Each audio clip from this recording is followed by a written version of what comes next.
দেখো দেখো মেয়েটার মাথায় কত বুদ্ধি। একটা বাসই ছোট্ট দরজা দিয়ে ঢোকাতে পারছে না। কি বুদ্ধি মাথায়! দরজা দিয়ে ঢুকছে না বলে টানাটানি করছে। আর একজন বুদ্ধিমান যাচ্ছে হ্যাসকো ব্লেড নিয়ে, যাতে কেটে ছোট করে ঢোকাবে। কি বুদ্ধি এটার মাথায় দেখো। হ্যাঁ, কেটে ছোট করে ঢোকাবে। কাটা শুরু করে দিয়েছে।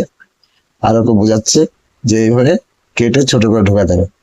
বাঁশটা দিয়ে যে উপরে উঠতে হবে, তো কাটলে কি করে ঢুকবে? এর মাথায় বুদ্ধি নেই। এই যে আর এক বুদ্ধিমান যাচ্ছে দেখো, এই বুদ্ধিমান দেখো কি করে। দেখো, বাঁশটাকে ধরে সোজা গেট দিয়ে ঢোকালে হয়ে যায়। ইনি কি করেন দেখেন। ইনি ইনি কি করছে, বাঁশটা ধরে সোজা ভিতরে চেলে ফেললেন।